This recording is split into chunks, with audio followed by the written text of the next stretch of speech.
One. This is Ehav Ever from the Chronicles of Ehav Ever, and today's video is going to be addressing a question that I noticed in a video once concerning when does the Shabbat start according to the Torah. Now again, this is based upon a video that I noticed on YouTube where someone was claiming that according to, I guess, their own reasoning or their own interpretation of the whatever they're reading in terms of the text, the Shabbat actually begins during the day in the morning of Saturday morning, for example, rather than at the night on Friday night.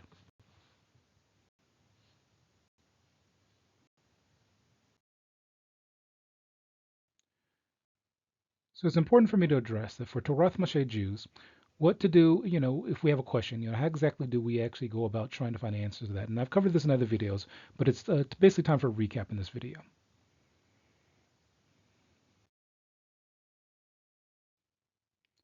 So then this begs the question, what is a good source? When Torah Moshe Jew is looking for a source of information, what exactly are we looking for? Well, that's summed up in the following way.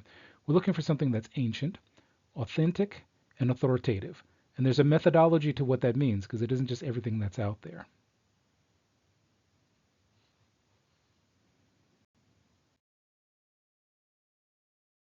Addressing this issue of someone claiming that Shabbat actually starts, correctly starts on Saturday morning rather than the way that Torah Moshe Jews do it or Orthodox Jews do it, starting at Friday night. How exactly does one determine when the Shabbat starts? According to, I guess you could say according to the Torah or the Tanach, or as people would say, according to the Bible.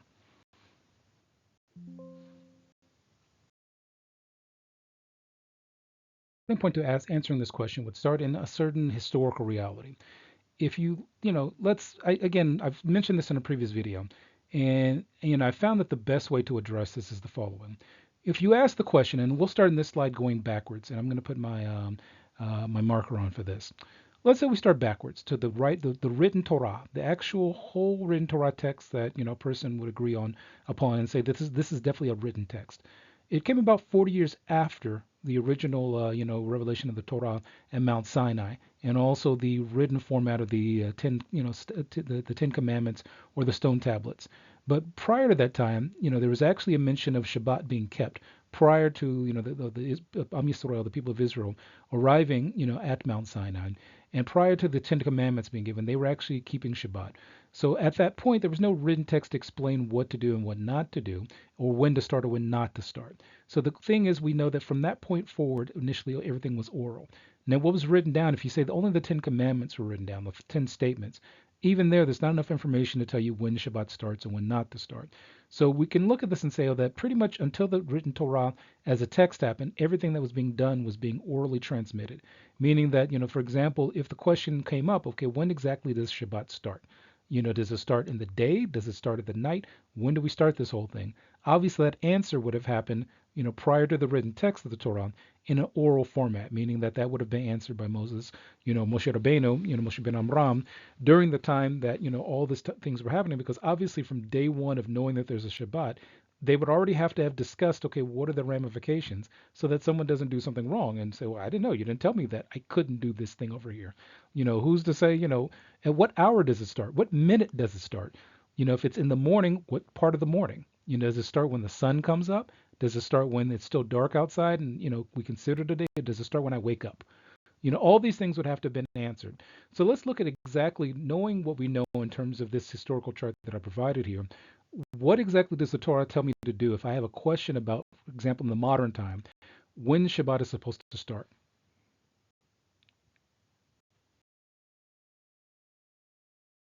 English you would call Deuteronomy. In chapter 6, verse 6, it says the following: "V'hayu hadavrim ha'ele asher onochi mitzavacho hayom al levovecho," which translates into that Moshe Rabbeinu, again speaking to the people of Israel before he passes away, he says that, it will be that these things, which I've commanded you, mitzavacho, which I've commanded you, hayom al levovecho. So you'll place them on your heart. So it should be on your heart. This translates into, and you shall teach them to your sons, and you will speak them. Beshivdecho, when you're sitting, bevetecho, in your house, uvlechtecho, v'vaderech, and when you're walking on your way, uvshochbecho uvgomecho, when you basically are laying down and when you're rising. So essentially, the first stop means that the Torah is telling me that my father, you could even say by extension my grandfather or any living relative should have been able to have taught me when the Shabbat starts. So the first statement would be, when exactly do we have our, parents and grandparents telling us when Shabbat begins? According to this part of the Torah in Deuteronomy 6:6, going to about Deuteronomy 6:7. 32, verse 7, we have the following statement that's made, where this is again Moshe Rabbeinu, explaining to the people of Israel, the children of Israel, about to leave into the land of Israel. It says, Zechor yemot olam. So, like, remember, the days of the world of reality, if you will. Binu shonoth dor wador. So, basically understand, like, the years of, past generations. Sha'al avicha v'yajedcho zekanecho v'yomru loch. So it says, ask your father, and he'll tell you. And then, like it says, zekanecho, like the elders of your community, which could be the leaders of the community, and they'll say to you. So we have now another element. If I have a question about what happened in the past, like from generation to generation, and I want to understand, then I have to start with my father, and I have to start with the elders, the leaders of my community. So that tells us, besides just the fact that my father is supposed to teach me these things already, if I have a question, that's who I go to. The next step is to go to the people who are my father and also the leaders of my community. When we look at Deuteronomy 17:9-11, which is Devarim 17:9-11, this is something I touched on in a recent video where it says, Uvotho ala kohanim halewiyim ala shofet. And this is dealing with if a question comes up, you go to the kohanim, the leviim, and the shofet. And it says, Asher yiyeh bayomim haem, so whatever who exist in those days, with the roshta v'yijidu lecho, if asher davar hamishpot. So, we as Jews, we're supposed to go to the Kohanim, the Leviim, and the Shofet, who exist, in the place we live in, and, we'll investigate this matter of them, and they'll tell us, what is the actual judgment. And it says, well, sitha ala pi hadavar asher yajidu lecho. So we shall do according to the matter or the thing that they say to us to do. Mina makomahu asher yivchar Adonai v'shomarto la'asot kachol asher yorucho. So basically, in the place that Hashem establishes, that Hashem chooses, that we will guard to do everything that they instruct us. And then it continues, says, Al pi Torah asher yorucho v'al hamishpot asher yomru lecho ta'aseh. So it says that according to the Torah that they instruct us or teach us, then according to the mishpat, the judgment, which they will like make, that's what we do. So for example, I've taken this process and I go and I have to go through my father, I have to go through the elders of my community, and I have to go to the judges that exist in my community who can, basically can be Kohanim, Leviim, and essentially, from the judge, who exists in my community. So those are the people that I go to ask if I have a question concerning, let's say, this issue of Shabbat. When does Shabbat start? This tells me what I'm supposed to go by in terms of who I listen to. So we have in the book of Yeshayahu, which is chapter 8, chapter 8, verse 20, it tells us the following. The prophet Yeshayahu, Isaiah, tells us the following. Lethorah walith odo. To the Torah and to either the witness, the tradition, the testimony, there's like something that identifies something. Im lo yomru kadavar hazeh asher ein lo shohar. So essentially, if a matter doesn't speak like these two things, to the Torah and the Teudah, then it has no dawn in it. It doesn't transition from darkness to light. So now we have a foolproof method, according to the Torah, of how to determine how to answer this question of exactly when is the Shabbat supposed to start and when does it end, and exactly who we should be listening to for this kind of information as Jews. Again, someone who's kind of outside of that, or whatever, they'll kind of decide what they want to do in that area. By the written Torah in Hebrew, we have a starting point with which we begin. We know that our fathers are supposed to have instructed us to what the Torah says and how to do the Torah. We know that if we have a question, we go to our fathers, and then we also go to the elders of our community, the leaders of our community. And then we also know that we have judges and the Kohanim and the Levim that we should be able to go to understand when exactly we're supposed to do things. So in this question of when Shabbat begins, we have a path forward in which to go. So let's see what we find when we look at this methodology that the Torah, that Hashem, the creator of all things, commanded us to do. Let's use that and basically see what we get from it. So I've said this before. There are only three paths that, if you're a Jew, that you can take to get yourself back to Mount Sinai when the Torah was given.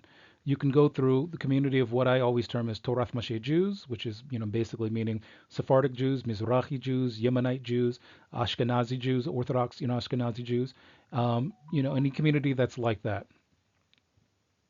Then you also have the Karaites that you could go to if you wanted to take this path. You can also go to the Samaritans. So let's look through these three communities and see what exactly they say, about this situation. Shea Jews, Jews who agree upon the national revelation of Mount Sinai, the written Torah, and oral Torah sources. Basically what we get is the following: that there's a unified position of exactly when all of our ancestors received at Mount Sinai, when Shabbat begins and when it ends. So what we'll go through is give you just one example of how, besides the oral traditions of how it's been determined and how it's been passed down throughout the thousands of years of generations, we'll see from the written Torah that even supports the idea of how Torah Moshe Jews hold by and do the Shabbat. Look at Genesis 1, 3 through 5, Bereshit, 1, 3 through 5. We see the following. It says, V'yomer Elohim yahi or, wahi or, v'yar Elohim at ha'or kitov, v'yavdel Elohim ben ha'or uven ha'hoshech. So this, basically is the classic text that everybody knows, that, Hashem, basically said that there would be light, and, that there was light, and that Hashem, separated, made a differentiation between light and darkness. But then it says, following that in verse 5, Vayikro Elohim le'or yom. So it says that, and Hashem called the light yom. Okay, and it says, V'lehoshech koro lailo. And the darkness is called lailo. But then it says something very important. Why he erev, why he voger, yom echod. So this says that, there was erev, there was evening, and then there was, boker, meaning like the day or the morning. And then there was that was like yom echad. So that means that was considered one day. Now, interestingly enough, if you go through and look through the other days that are mentioned, all of them are mentioned in terms of like second day, third day, fourth day. But on the first day, it's actually mentioned that it's one day and not first day. So, for example, as I've listed here, when it says Wahi Erev, Wahi Voker, it's giving you a time frame of how, we determine, for example, what a day is in human time. And then also, when it's followed by the statement Yom Had, which means, one day. Not day one, not, like I've made a mistake on a previous video. I put day one, but not day one. It says one day, so then it's not first day, which would be Yom Rishon. So this gives us a clear idea that when you have Erev, meaning evening, and then you have like morning, which is like basically like saying the day, for example, that gives us one day, Yom Ahad, because the next time that it's Erev, evening, and then Wahivoker, that's another day. So each day is defined based on the written text alone as Yom Ahad, which tells you clearly that, when we're dealing with a day is defined in that first, group of areas of the Torah.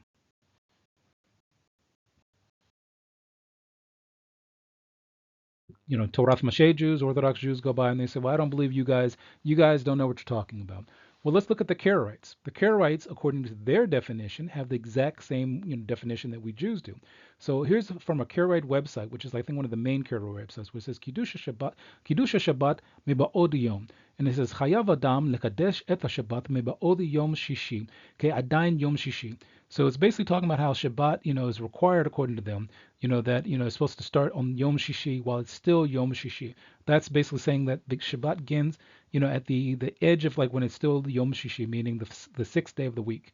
That, for example, you get to like Friday night, and then that's, you get to Friday evening, I'm sorry, and then that gives you the beginning point where you start getting ready for Shabbat. And it says, Lifnei shkia hachama v'chavana leosif machol al kodesh, וכן חייב שלא לעשות מלאכות, אלא עד שיחשך, כי ראוי בליל ראשון, מוצאי Shabbat. So it's like saying that basically, like when you get to like the evening of the sixth day of the week, meaning Friday, that you basically, as it gets closer to the sun going down, that you essentially stop doing your work. And that like lasts from the evening of on the sixth day of Friday all the way to the evening of like Saturday, for example. It says Aleinu lada'at shekiddush hashabbat meba'od yom yotze min hakatuv v'achal Elohim bayom hashivei malachto asher asa. So it's basically saying that the idea that that we get this from is based upon the statement in the Torah where it says v'achal Elohim bayom, and they stress the bet here bayom hashiv'i malachto asher yaso. And this is from Genesis 2, chapter 2, verse 2, where it says that, basically where it talks about in like the seventh day. So then it says shel kavanah be'ot bet, in the basic idea behind using the Hebrew letter bet there, shebemila bayom, in the word bayom, meaning in the day. He shelo Elohim kila et malachto lifnei yom hashivi. So it says that basically, like, the creator of all things created, everything, and then ended his work before the seventh day. And they go to further explain, because of the use of that letter bet, its meaning before. So what they basically say is the same thing, that in the evening of the sixth day, Friday night, that's when Shabbat begins.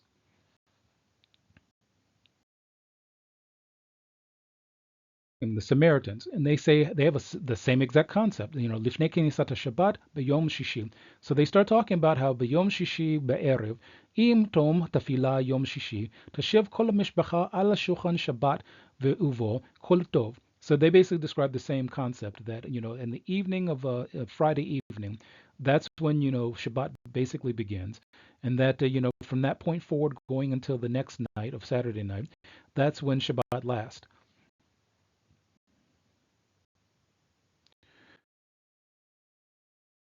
So, in conclusion, what we've seen is a pretty clear way of methodology that the Torah has given us to determine when Shabbat, starts and ends. That we know for all Jews who hold by the Torah, and even the Karaites and even the Shomronim, that essentially what we see is that there's a very clear distinction of when Shabbat begins. Now, this is one thing that I would like to point out that's important.